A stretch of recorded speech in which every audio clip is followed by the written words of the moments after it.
Hi, this is Roger. Thanks for dropping by. Allegedly, this is the last day of the heat wave. Now, I've been lucky. I haven't been getting the well over 30s. I've been getting the high 20s because I'm close to the coast. It's always a bit cooler along the south coast. There's sea breezes that cool you down. The only time that's not true is when there's an offshore breeze, which means the wind is coming from the northwest, north or northeast. That doesn't tend to be hot. Tends to be the complete opposite. No, it's when the wind comes up from the southern leas, that's when we get the heat, because it brings it all up from North Africa across the continent, which is dust dry at the moment and starting to catch fire, and we get it then. So hopefully this is the end of it. They said this morning that quite a few places tomorrow at midday will be 10 degrees cooler than it will be today. Now, I won't come into that category, I don't suppose. Instead of sort of 20, 28, 29, I'll go down to whatever, 23, 24, I expect. It's still probably going to be a sunny day. And it's summertime, you know. That's more like the temperatures we are used to. I won't say it's normal, because what's normal nowadays? Right, when you've been using the sprayer, you're not looking at the plants. When you're not looking at the plants, you can get bugs and they can start getting a hold. Now, one of my plants, while I was going around with the sprayer yesterday, a bit of fluff caught my eye and I thought, hello. And I had just a couple, like 2 or 3 mealybugs on a flower spike, which I promptly dealt with. Always say, if you see them, deal with them. Dead. Don't leave them to multiply and move to the next plant. They might like that one better and start really getting going. But when you're not looking at your plants, you also don't see things like spikes creeping up on you. Now, I shall have to move this.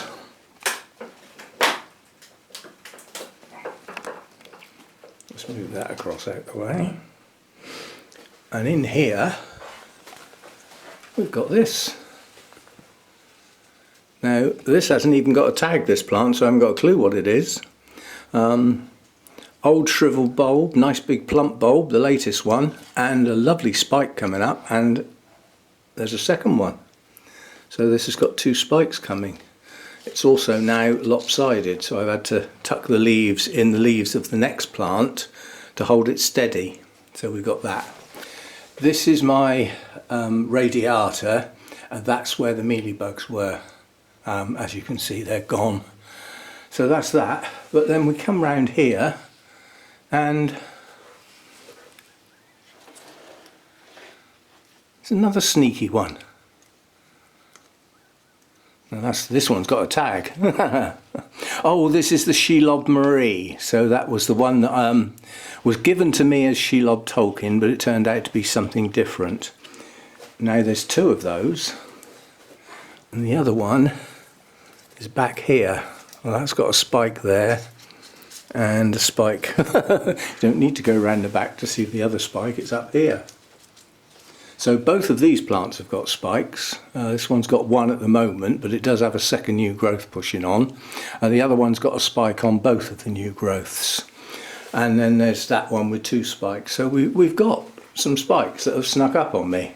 Now, I've had to move my dendrobium because where I had it, where I can see it from sat at the laptop, looking over the top of the laptop, it's too warm for it because it's getting the sun in through the roof, and that's not what these need. So, and the thing is, the leaves on the older canes are starting to turn anyway, that's natural, but the last thing I want is for the leaves on the 2 new canes to actually start going, because it's not their time, they need to wait. And the other thing I noticed, I have to come over here now, is my infundibulum, which we look at the flowers a lot because they're incredibly attractive.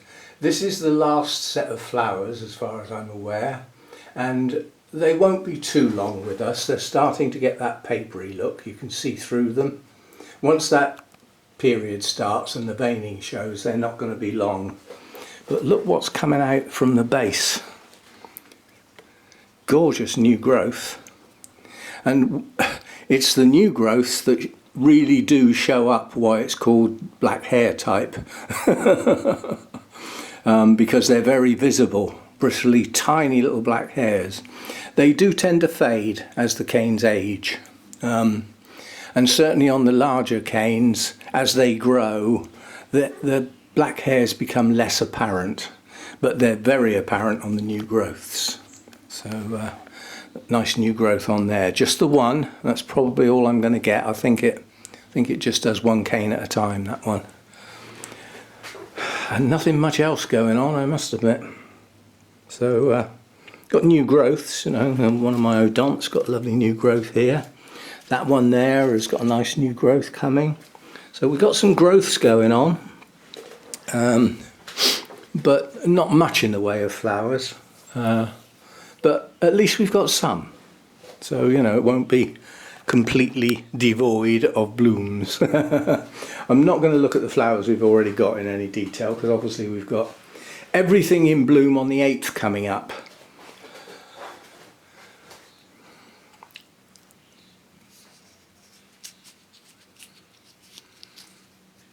See, these are dead scale, they're hollow, there's nothing in them. Still, the problem I've had is I have said that luckily with this brown scale they don't seem to leave marks. Well, yes they do. This is a nice new growth. There's speckles all over it. Now this plant is now stuck with those, so if ever this goes to a show, you know, obviously that new growth will be mature and possibly have a set of flowers next to it, but those will stick out like a sore thumb to a judge. Eyes will be on that like a hawk, trying to find one single scale to exclude the plant. So, you know, I have to go very, very careful. As I say, I haven't got rid of all of them yet, but the majority are gone, and those that are left are just falling off. So they are, you know, so the alcohol is killing them. They just don't know it yet. Anyway. I've got my watering done outside, that's done. I've put my ice cubes in the Deesa trays. I'm doing that 3 times a day now. Luckily the RO water that goes in the tray and back in the freezer freezes in 4 hours. So I've got new ice cubes in 4 hours time. And it's just to keep the roots cool, to see if that helps. It can do no harm. So I'm doing that. Now the other thing I've got to do today, which I'm not looking forward to it, and I need to do it soon because it's starting to get warm out there already. I need to clean the alleyway up. It's not bad, I didn't do a bad job last time, but I need to get it nice and clean and tidy so that the person coming to fit the smart meter tomorrow has got nothing to complain about. Yeah? If there's the slightest thing that he or she doesn't like, and they turn and walk away and say I'm not doing that because, you know, then I might even have to pay a cancellation fee. So I don't want to give them any excuses. So that's my next job in a minute. I'm going to have a coffee and a sit down first. So I've just done all my outside watering and stuff. I'm getting away with 4 to 5 watering cans to do the garden. Oh, for those of you who don't know, there is actually a garden and bonsai update on the other channel. It was loaded yesterday. So look round at what's in bloom, a look at the state of play with the bonsai, how they're doing, how they're putting up with this heat. Well, they're putting up with it the same as the orchids are. They just stopped growing so much, except for my maples, which are just going mad. As you can see. And that is all useless growth. That's all got to be cut off. That can't be kept. It's of no use at all. Long spindly shoots like that are no good for bonsai. You want nice shoots with the leaf nodes tight together so that they look nice and, you know, clumped together. That doesn't work at all. So that's all got to be cut off. Same with that one, look. That one's going mad. The worst one of the lot, I can't really get at it from here. Let's have a look, see if we can get over the top. The worst one of the lot is my Dishojo. Look at the length of those new growths on that one. That's all got to come off. And none of that's getting done in this heat because I like to work on my bonsai in here. And I'm not working in here when it's 29, 30 degrees. So anyway, I've still got the alleyway to do. Not looking forward to it, but it's a one-off. Once the meter's in place, I don't care. You see what I mean?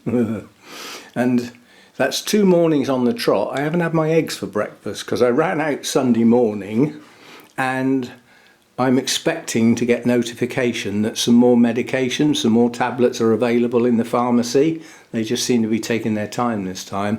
And I don't want to get the car out twice. Just seems a waste of, waste of time. So hopefully that notification will come today and I can go and get me tablets and get some eggs while I'm out. And then we can go back to having eggs for breakfast.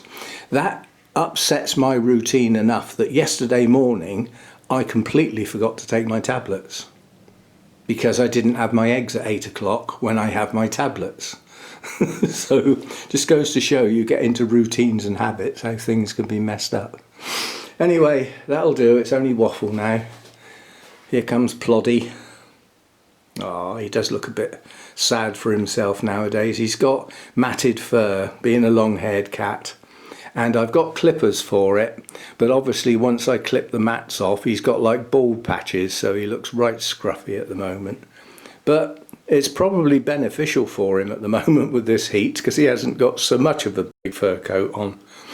But there's some areas he doesn't like me doing. He puts up with it a lot of the time. He's a good cat. Anyway, he obviously wants to come in, so I'll get that done, and I'll see you next time. Bye for now.